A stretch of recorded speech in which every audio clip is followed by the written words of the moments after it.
Queremos saludar a todos los hermanos que nos están siguiendo por este medio, a hermanos de distintas partes, no solo de Argentina, y darle gracias al Señor porque podemos, a través de esta situación que nos toca vivir en todo el mundo, poder también nosotros llegar a sus hogares, a todos aquellos que buscan con hambre la palabra del Señor. Así que bueno, en esta tarde quiero darle gracias al Señor por esta oportunidad que tengo una vez más de poder compartir el mensaje. Me gustaría que reflexionemos. Hoy el sermón de hoy se llama justamente Reporteros de Canaán. Y qué importante es tener personas que dan buen reporte, los que van a traer un informe que sea alentador. Y si bien es cierto, nosotros tenemos la historia allí en Números capítulo 13 y capítulo 14, de esos 12 espías que fueron enviados por Moisés. Estaban muy cerquita, a 250 kilómetros aproximadamente de llegar a la tierra prometida. Ya era una situación desesperante de querer llegar y querer tomar posesión de la tierra. Pero los ánimos habían cambiado, ya no eran los mismos. No era el mismo ánimo y la misma actitud que tuvieron todo el pueblo cuando Faraón se rindió y dijo, está bien, llévese Moisés a su pueblo porque no soportó más la mano poderosa de Dios. Me imagino que la fiesta de toda esa gran multitud de pueblos de hebreos que salieron de Egipto ha sido una actitud de fiesta maravillosa. Pero no pasó mucho tiempo. Este pueblo, la Biblia lo muestra, de que fue un pueblo muy duro, muy rebelde, muy cabeza dura, que se quejaba y se murmuraba todo el tiempo de distintas situaciones que le tocó vivir. Por esa razón conocemos todo de que en 11 periodos que hubiera sido el arribo a la tierra prometida, tuvieron que estar dando vueltas en el desierto casi por 40 años. El número 40 es un número recurrente en la Biblia. El número 40 significa muchas cosas. 40 días duró el diluvio. Moisés estuvo 40 años acompañando al pueblo hebreo por el desierto. Goliat, al filisteo, estuvo casi 40 días seguidos provocando al rey Saúl y a todo su ejército. Elías ayunó 40 días en el desierto. Jonás anunció por 40 días la destrucción de Nínive. Jesús ayunó y fue tentado durante 40 días en el desierto, y así podemos ver nosotros que el número 40 no es un número casual, no es un número que se manifiesta por casualidad, sino que tiene una causalidad y tiene un propósito. Bueno, justamente el número 40 es un número que hace referencia también a un número de juicio, que simboliza un juicio, que simboliza pruebas, que simbolizan tribulaciones, que simbolizan aflicciones. Y así podemos ver nosotros de que este número 40 se ha manifestado a través de la Biblia, también en esta historia. En los 12 espías que se habían quejado, que habían estado todo el tiempo ellos siendo un pueblo difícil, que se murmuraban contra Dios y se quejaban por las cosas que no tenían. Bueno, llegó el momento en el cual Moisés, tomando justamente sabiduría, pero ante las quejas del pueblo y ante también las dudas y la incertidumbre, les dijo, vamos a seleccionar 12 hombres de los principales, no eran cualquier persona, de los principales, de uno de cada tribu, para que vayan y puedan ser espías, espiar la tierra, observar la tierra, y que traigan un reporte, Y fue así como ellos fueron y constataron ciertamente de que la tierra era maravillosa, que los frutos eran maravillosos, eran realmente algo que nunca se había visto, el tamaño era algo que traía alegría, y el sabor, me imagino, después de haber peregrinado 40 años en un desierto, creo que eso era lo más importante. Pero quiero tomar lectura de algunos textos clave. Me gustaría que usted tome el ejercicio de leer el capítulo 13 y 14, incluso todo el libro de Números, pero citándonos en el texto de estos dos capítulos para poder ver toda la atmósfera de lo que estaba aconteciendo. Pero yo voy a leer desde el reporte, desde el versículo 25, cuando volvieron de reconocer la tierra a fin de 40 días. Y acá aparece otra vez el número 40, que siempre representa este periodo de transición con angustias, con problemas, con juicios y muchas cosas que nosotros habitualmente no la queremos tener. Pero ¿cuál fue el reporte? Y anduvieron y vinieron a Moisés y a Aarón y a toda la congregación de los hijos de Israel en el desierto de Parán, en Cades, y le informaron a ellos y a toda la congregación y le mostraron los frutos que habían traído de la tierra. Hace referencia justamente que eran tan grandes los sarmientos de uva que entre dos tenían que cargar un solo racimo. Entonces ellos les contaron diciendo: nosotros llegamos a la tierra a la cual nos enviaste, la que ciertamente, no están negando, fluye leche y miel, haciendo referencia a la riqueza, a la abundancia que hay en esa tierra. Y este es el fruto, o sea, la evidencia es este. Aquí nosotros podemos mostrar la evidencia.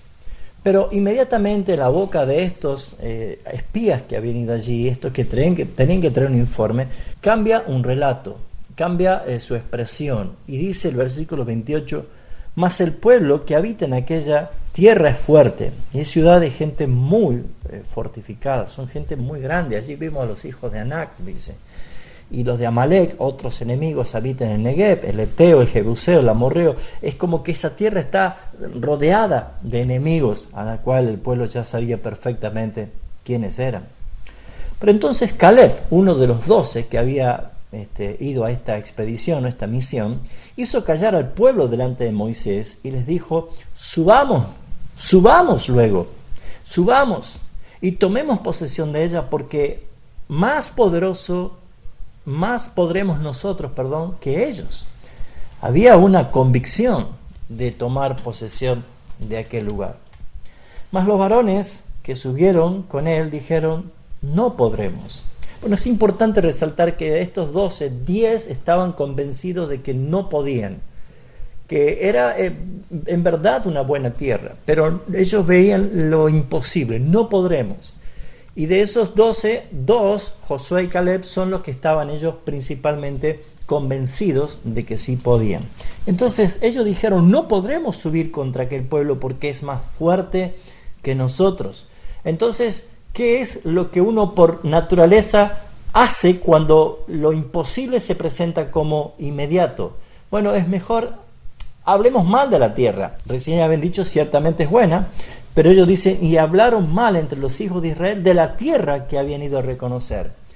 Bueno, hermanos, eso es algo muy, muy habitual. Cuando yo veo que es algo imposible de lograr algo, bueno, mejor voy a desalentar mis ganas y mi entusiasmo, diciendo: bueno, no valía tanto la pena, no es importante esa tierra, tal vez consigamos otra mejor. Eso se llama conformismo, eso se llama tratar de mirar para otro lado, y por supuesto esto es lo que hicieron el pueblo de Israel. Hablaron mal de la tierra que habían ido a reconocer. Y dijeron: la tierra por donde pasamos para reconocerla es tierra que se traga a sus moradores. Y todo el pueblo que vimos allí son hombres de gran estatura. O sea, agregándole cada vez más lo negativo del reporte. Y también vimos allí gigantes, los hijos de Anac, raza de gigantes. Y éramos como nosotros. Qué terrible esto de apocarse. Y dice: a nuestro parecer, como langostas. Así les parecíamos a ellos. El capítulo 14 vemos nosotros de que la noticia trajo un impacto muy fuerte para el pueblo. Una mala noticia. Era real que la tierra era buena, sí, pero el reporte de estos 10, que son más que 2, y la gente siempre juzga mal, piensa que porque la mayoría dice esto es la verdad. Pero no todas las verdades están en las mayorías. La gente, todo el pueblo, toda la congregación, dice, gritó y dio voces, y el pueblo lloró toda aquella noche. ¿Qué hacemos ahora? ¿Qué hacemos con esto? Y se quejaron contra Moisés y contra Aarón, todos los hijos de Israel, y le dijeron toda la multitud: ojalá muriéramos en tierra de Egipto o en este desierto, ojalá muriéramos. Preferían morir allí, no entrar a la tierra prometida. ¿Y por qué Jehová nos trae a esta tierra para caer a espada y que nuestras mujeres y nuestros niños sean presas? ¿No nos sería mejor volvernos a Egipto? Y decían unos a otros: designemos capitanes, volvamos a Egipto. Una resolución totalmente equivocada y promovida por la desilusión. Entonces Moisés y Aarón se postraron sobre sus rostros delante de toda la multitud de la congregación de los hijos de Israel. Y Josué, hijo de Num, y Caleb, hijo de Jefoné, que eran de los que habían reconocido la tierra, rompieron sus vestidos y hablaron a toda la congregación de los hijos de Israel, diciéndoles otra versión, otro informe, otro reporte. La tierra por donde pasamos para reconocerla es tierra en gran manera buena. Los demás se habían desalentado y hablaron mal de la tierra, pero ellos dijeron, es en gran manera buena. Y añaden, si Jehová se agradare de nosotros, Él nos llevará a esta tierra. Pues hermanos, hay que hacer simplemente un poco de memoria para saber que cuántas veces este pueblo vio desde Egipto, incluso todo el peregrinaje en el desierto, cuántas veces Dios obró aún milagrosamente, providencialmente, soberanamente a favor de este pueblo, así que tan pronto se habían olvidado de lo que el Señor había hecho. Si Jehová se agradare de nosotros, Él nos llevará a esta tierra y nos la entregará, tierra que fluye leche y miel. Por tanto, no seáis rebelde contra Jehová, ni temáis al pueblo al pueblo que está en esta tierra, porque nosotros los comeremos como pan. Bueno, esto uno podría decir es una exageración, una subestimación a los enemigos, pero creo yo que cuando tenemos confianza en el Dios de nuestra salvación, es palabra apropiada para alguien que cree realmente, porque solamente tiene temor del Rey, pero no a los enemigos. Y con nosotros está el Señor, no los temáis.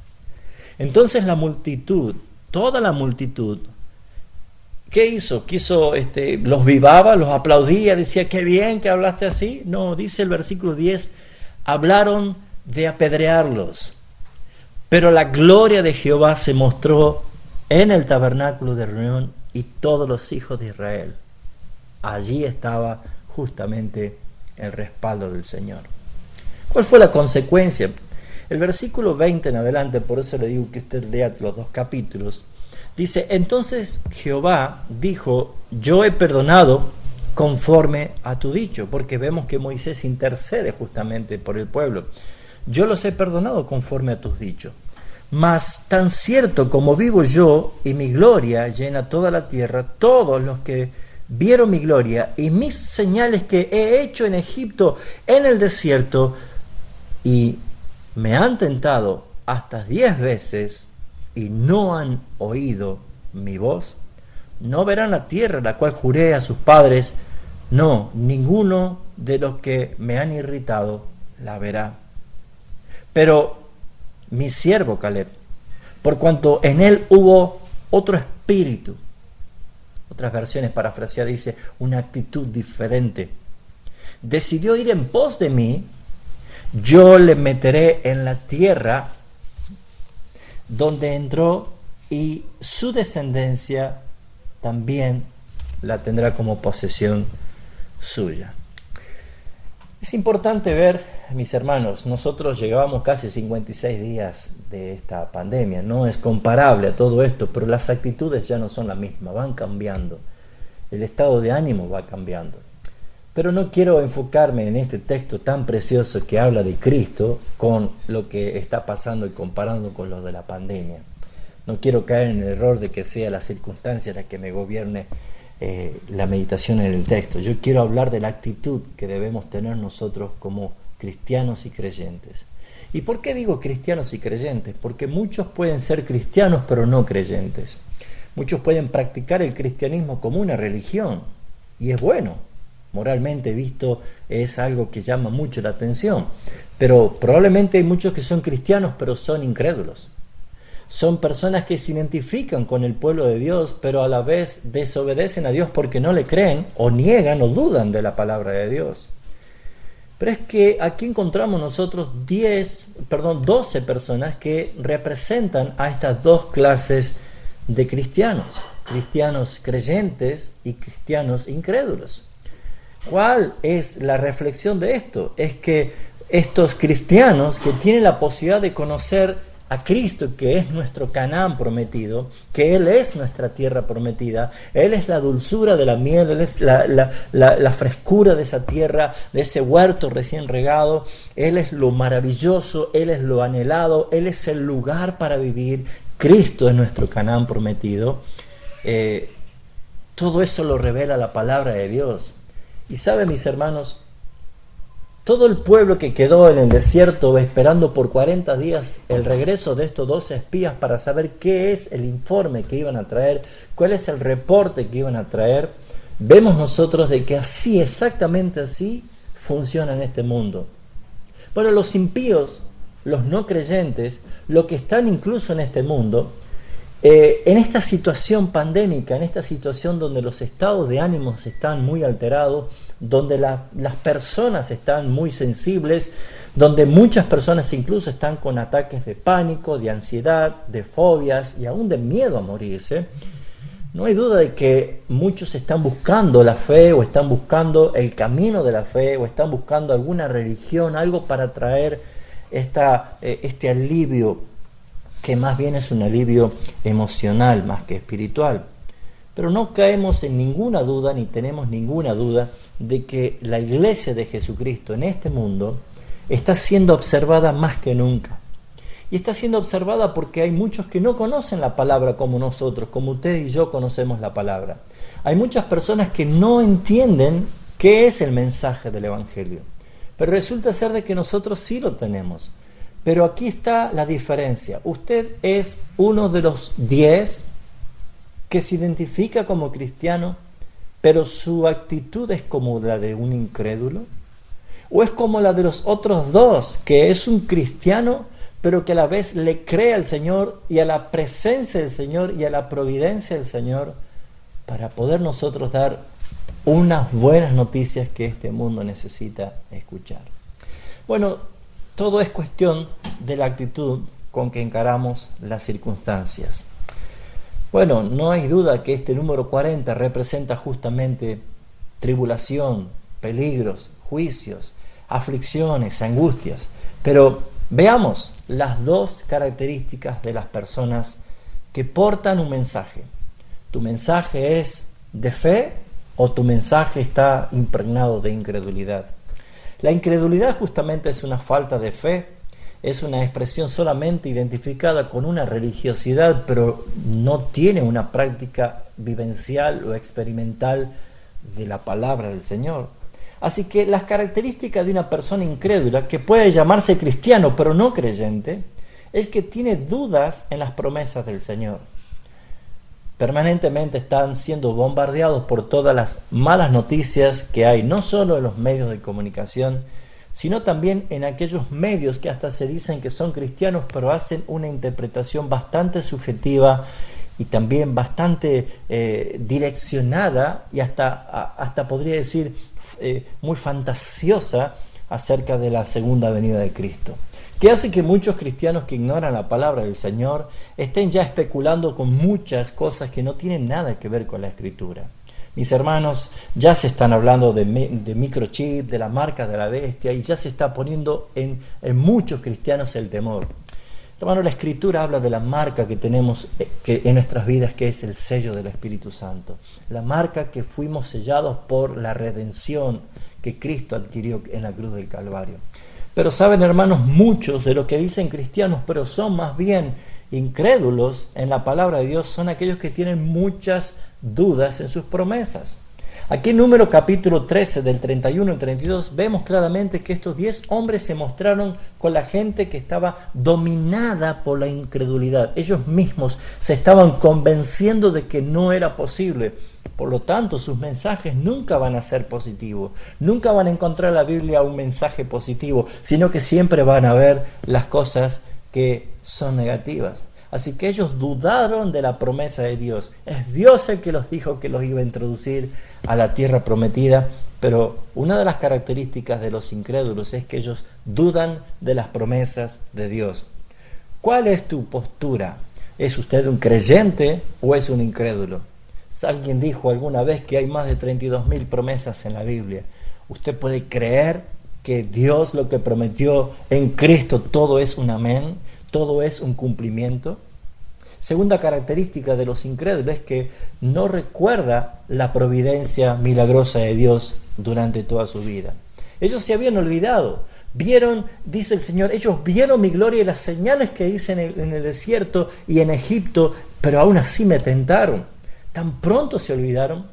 Se olvidó de su conversión, se olvidó de la forma que el Señor los rescató, se olvidó de todas las providencias del Señor en sus vidas, proveyéndoles sanidad, proveyéndoles fortaleza, de la gracia de Dios de tener una iglesia para congregar, de la palabra de Dios para leer, de la oración para relacionarse. ¿Usted se olvidó de todo esto? Y en el momento de la prueba, ¿usted duda? ¿Se olvida? ¿Ya no recuerda que el Señor estuvo con usted? Tercera actitud es que quieren vivir en el aquí y en el ahora.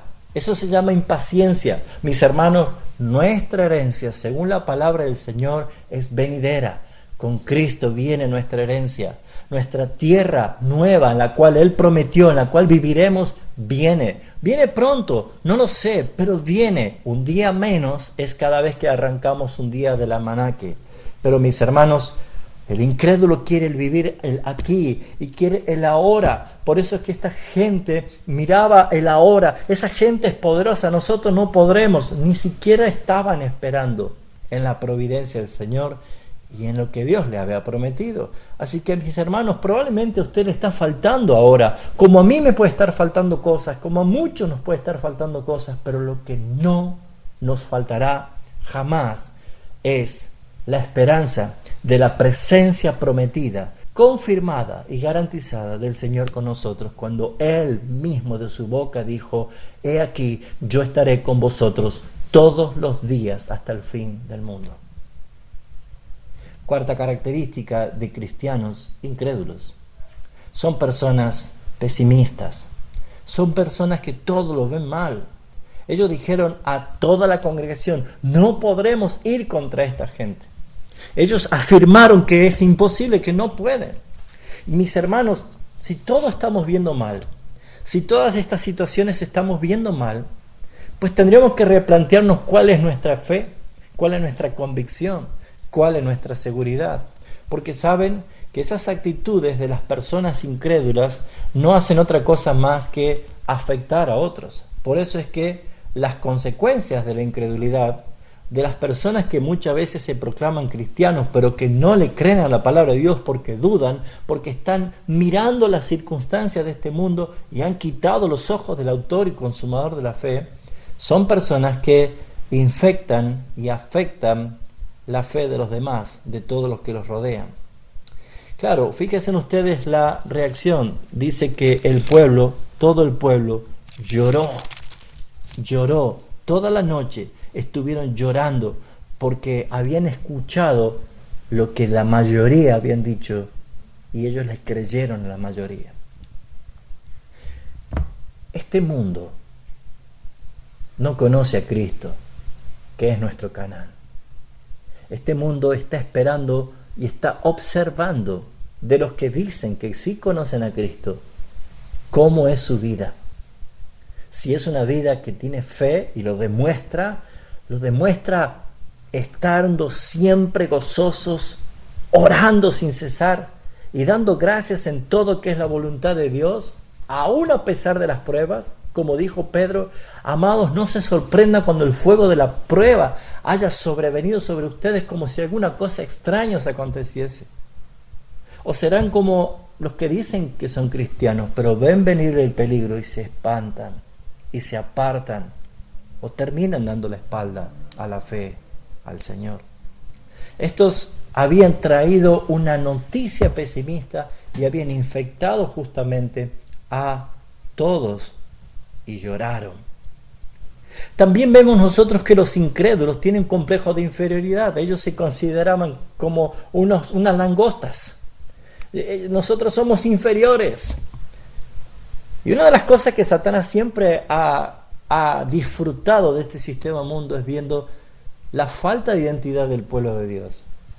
Hermanos, mientras Satanás se encarga a través de todos los medios, a través del colegio, de la escuela, del trabajo, de decirte por boca de parientes, de personas, de que sos una vergüenza, de que sos nada, que sos lo peor, y vos te tenés que andar escondiendo por vergüenza, y hoy, como se dice, el bullying que te hacen, mientras vos le crees la mentira a ellos, el Señor dijo a través de su palabra que usted y yo somos un pueblo especial, somos el pueblo de Dios, somos una nación santa, somos un pueblo adquirido, comprado por el precio de la sangre de Jesucristo. Somos suyos, nosotros tenemos un dueño, nosotros tenemos un rey, tenemos un amo, no somos como lo de este mundo. Por eso, mis hermanos, es que no solo tienen pesimismo, no solo infectan a los demás, sino que los cristianos incrédulos tienen un terrible complejo de inferioridad. Se sienten inferiores, se sienten que no pueden. Hermanos, el poder del Evangelio está en tu boca. Por eso Pablo dice, no me avergüenzo del Evangelio porque es poder de Dios. El poder de Dios está en la oración. El poder de Dios está en el nombre de Jesucristo, en el cual tú y yo invocamos. Por eso es que, mis hermanos, debemos tener una actitud diferente. Pero también vemos que como consecuencia es que mantienen los incrédulos a Egipto dentro de sí mismo. Todavía mantienen a Egipto en su corazón.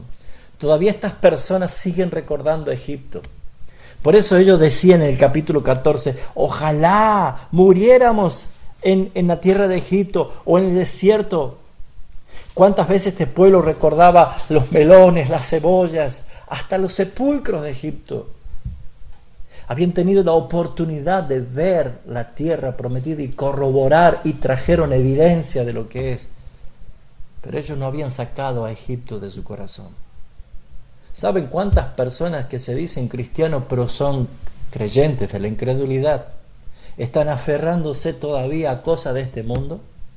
Todavía creen que el dinero va a comprar la felicidad. Todavía creen que el estatus, el poder social les va a dar un nombre. Todavía muchos se aferran a sus logros, a sus títulos, a sus trofeos, a sus medallas, a sus méritos. Pues Pablo nos enseña claramente que todo eso hay que tirarlo a la basura para alcanzar justamente el conocimiento de Cristo. Nosotros somos alguien cuando nos postramos delante del vencedor. Así que, mis hermanos, ¿usted sacó ya Egipto de su corazón? Veamos la segunda característica, veamos los que tienen fe.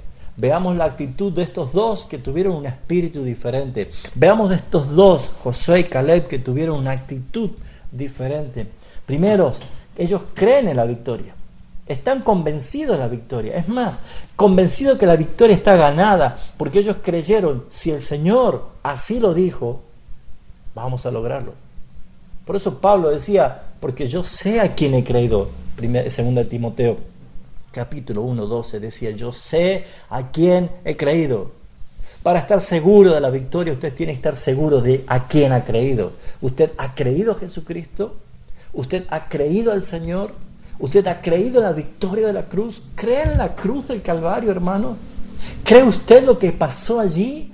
¿Cree usted lo que fue hecho por usted? El que cree, aquel hombre y mujer de fe, aquellos que tienen la característica, no miran las situaciones temporales, ponen su mirada en la gloria venidera y se sostienen como viendo al invisible. Segunda característica de los que tienen fe, ellos confían en Dios. En el capítulo 14, versículo 8 de Números dice, si Jehová se agradare de nosotros, Él nos llevará a esta tierra, y no solo nos llevará, Él nos la entregará. Mis hermanos, conquistar la tierra no se requiere de violencia. Qué texto mal entendido ese, que los violentos arrebatan el reino de los cielos. En el contexto, Jesús estaba hablando justamente de que habían cortado la cabeza de Juan el Bautista, y los que usan la violencia pretenden acabar con el reino de Dios. Nosotros no tenemos que ser violentos, tenemos que ser obedientes. Es más, las bienaventuranzas de Jesús dijo, bienaventurados los mansos, porque de ellos es la tierra. Y mis hermanos, Nosotros no necesitamos la violencia para conquistar absolutamente nada. Nosotros debemos creer en la obra providencial del Señor, que lo que Él prometió, Él lo hará, Él nos dará. Y saben, mis hermanos, nuestro Canaán prometido, la gloria misma, Cristo mismo, Él es nuestra ciudad deseada, Él es nuestra tierra prometida, Él es la promesa para nosotros. Por eso, mis hermanos, es que nosotros debemos creer, confiando en Dios, de que Él lo hará. Tercera característica de los hombres y mujeres de fe como Josué y Caleb es que dependen de Dios. Ellos dijeron, si el Señor va con nosotros, si el Señor se agrada de nosotros, si el Señor nos hace entrar a la tierra, si el Señor nos da, entonces la poseeremos. ¿Saben ustedes cuál es la diferencia? Es que no es esta victoria para los soberbios, ni para los autosuficientes, ni para los que creen que solo van a poder. Aun cuantos cristianos que experimentan brevemente el éxito de algo, rápidamente se olvidan del Señor. Deberíamos nosotros decir permanentemente, si el Señor así lo quiere, si Dios lo quiere, si Cristo es el que me favorece, pues así entonces nosotros podemos llegar a la cuarta característica, que es podemos obedecer al Señor. Obedecer a Dios. Por eso es que Josué y Caleb estaba exhortando al pueblo a que obedezcan a Dios, a que no se rindan ante un mal informe. Por eso es que nosotros vemos que la actitud de las personas de fe es que no son dominados por el miedo. Usted debería decirlo allí, no debo ser dominado por el miedo. No son dominados por el miedo, porque ellos confían en Dios. Ellos saben quién está a favor de esta misión. Por eso, mis hermanos, nuestro peregrinar aquí en la tierra es como que hemos salido de Egipto y estamos por llegar a la tierra prometida. Y nuestro peregrinar, esos 40 años, que son un número justamente de transición, de juicio, de angustia, de peligro, de tribulaciones, hermanos, no debe temer. Les confieso que muchas veces el temor se apodera de mí, como de cualquier persona, porque aún nosotros somos dependientes del Señor. Pero nosotros debemos reconocer que Él es Dios. Debemos reconocer que Él es el gran capitán, que Él es el general, que Él está en gobierno de todo. Por eso es que no son dominados por el temor. Miedo seguro vamos a tener, seguramente, pero nosotros tenemos que estar convencidos, saber a quién hemos creído, para poder tener la victoria. ¿Se acuerda de aquel joven muchacho llamado David enfrentando a un gigante llamado Goliat? Él no ponía su confianza en él, ni en la destreza de su onda, ni en las piedras, sino él dijo, Jehová, el Dios de los ejércitos, el escuadrón de Israel, a quien tú provocaste, hoy me entregará la cabeza tuya en mis manos. Él confiaba en el Señor. Por eso es que no debemos dominarnos por el miedo de las circunstancias temporales. También otra característica, como una actitud diferente, es que los enemigos usurpadores no pertenecen a esa tierra. Ellos serán sacados por el Señor. Ellos son simplemente instrumentos que sirven al propósito y al favor de Dios. Y usted dirá, ¿por qué hay que pasar aflicción? ¿Por qué tenemos que pasar momentos de pruebas? ¿Por qué nosotros tenemos que vivir momentos de tribulación?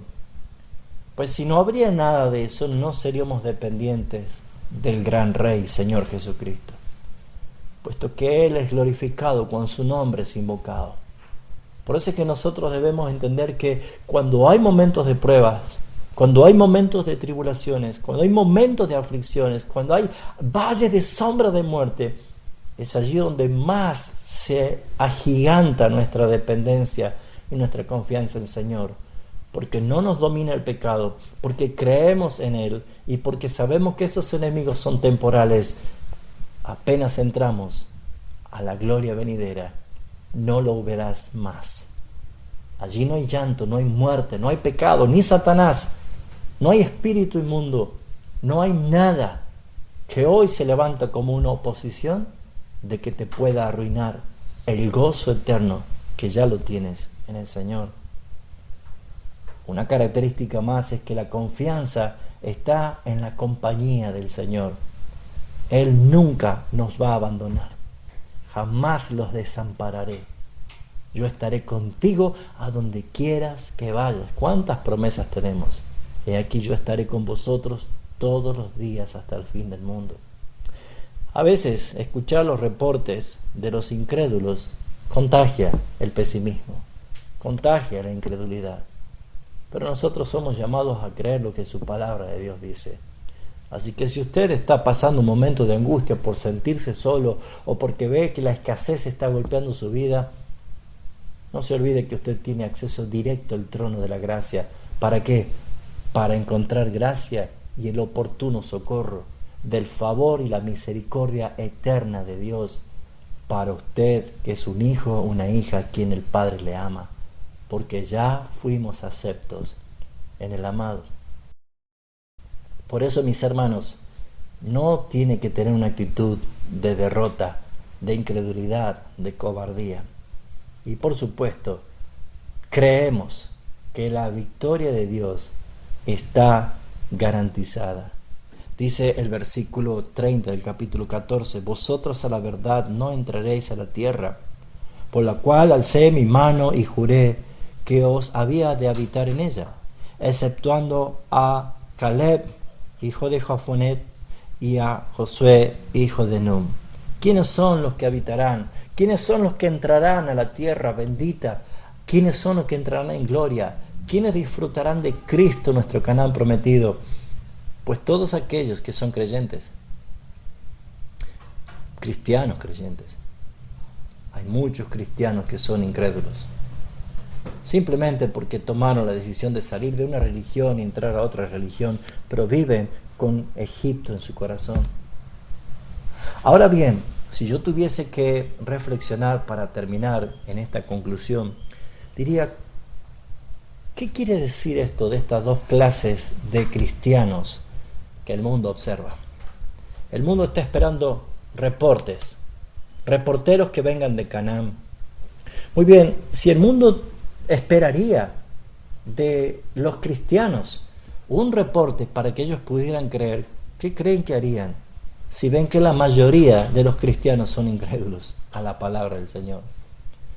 Que dicen, corroboran, sí, es verdad, el Señor es bueno, Él es misericordioso, hay un cielo, pero nosotros vivimos derrotados, no vamos a poder con las cosas que están por delante. Y por supuesto, siempre son los menores, los pocos, los que son desoídos, porque todos ponen la credibilidad de la multitud en la mayoría. Si se vota por mayoría, la mayoría tiene razón, pero mis hermanos, Dios quiso mostrar esto así, que tal vez sean los menos los que hacen las cosas y producen lo diferente. Ahora, ¿qué podemos sacar de esta enseñanza? Tanto para el impío, aquel que todavía no tuvo un encuentro con Jesucristo y que probablemente esté viendo el video, como para los cristianos que a lo mejor se están dando cuenta de que son incrédulos, porque están gobernados por el miedo, por la desesperanza, por la angustia. Se te fue el gozo, no hay alegría, no hay canción. ¿Qué deberías hacer? Bueno, primero, no debes esperar el reporte de nadie. Cristo quiere que tú experimentes que Él es la miel dulce, que tú puedas entrar a Canaán, que tú puedas tener una vivencia personal con Él. Cristo quiere que tú puedas llegar a disfrutar de su gracia, de su misericordia. Él es la tierra que fluye leche y miel. Él es el fruto, esos sarmientos de uva dulces, deliciosas. Es Él. Pues no es lo mismo que te cuenten a que tú lo experimentes, hermano. ¿Cuándo vas a hacerlo tú? Mi función como pastor y predicador es transmitir tu mensaje, pero no esperes un miércoles, un domingo que alguien te esté predicando para que tú mismo vayas a la palabra y experimentes el sabor de la miel, que es su palabra, que experimentes, que vivas, que puedas decir, yo lo viví, yo lo comprobé. Ciertamente el Señor es dulce, más dulce que la miel. Pero ¿saben?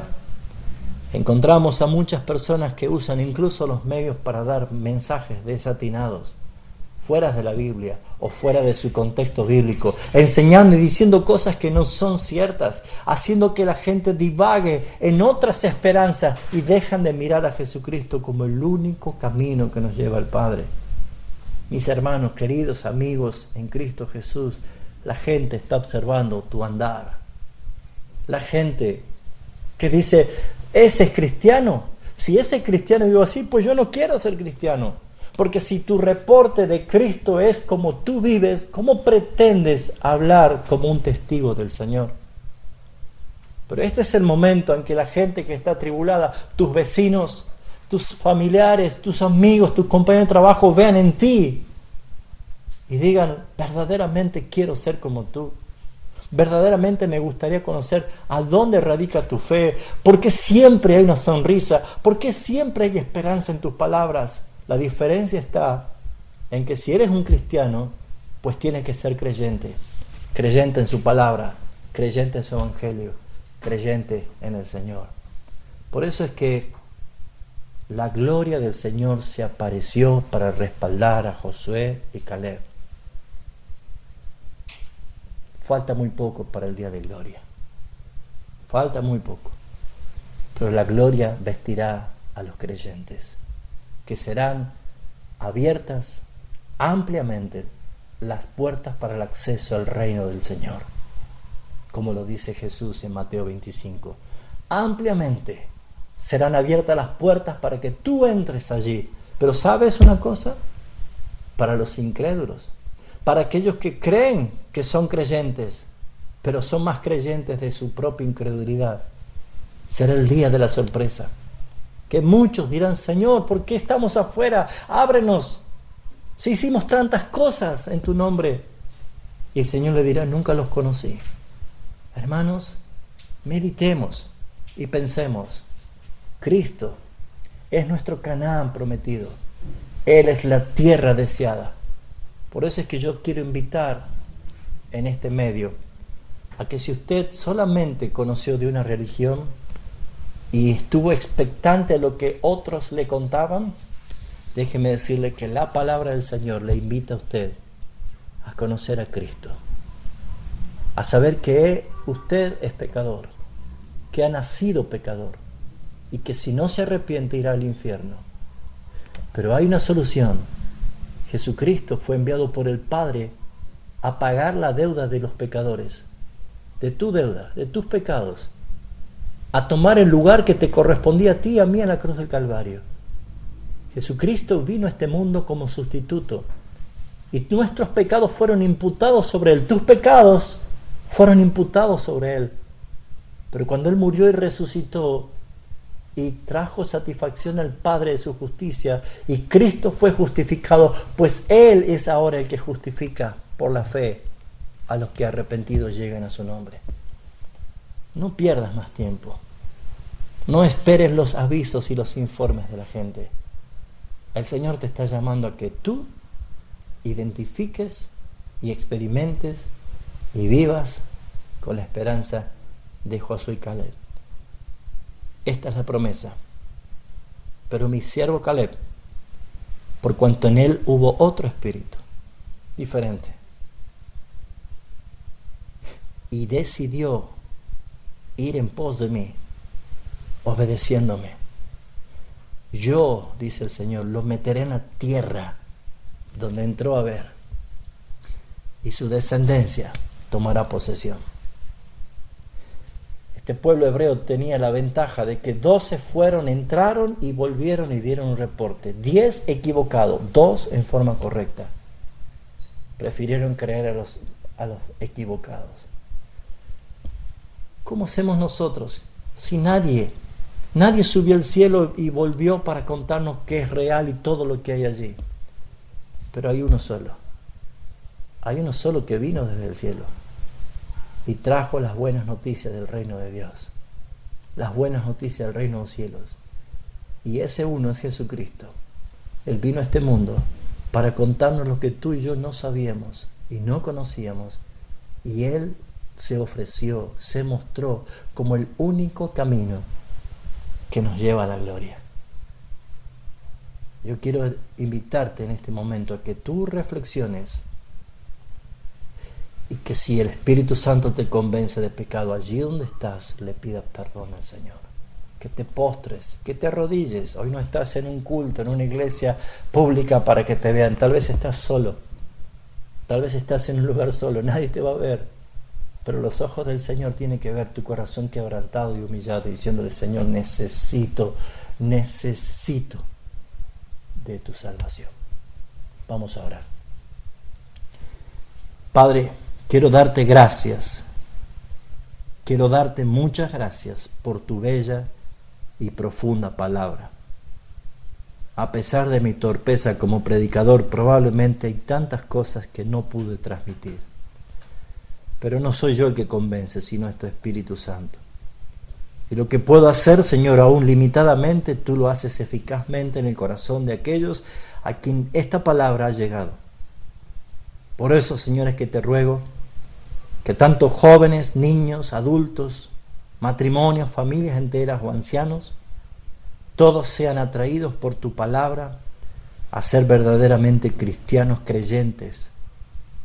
Y la evidencia es el gozo que gobierna su rostro, sus vidas, al saber que aún en medio de las tribulaciones tenemos paz.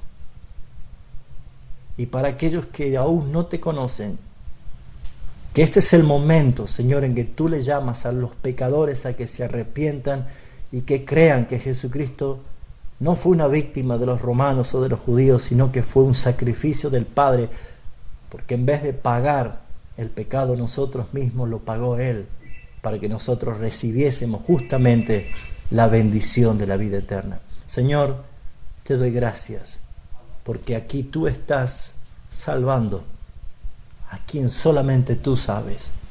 La gloria sea para ti. En el nombre del Padre, y del Hijo, y del Espíritu Santo. Amén.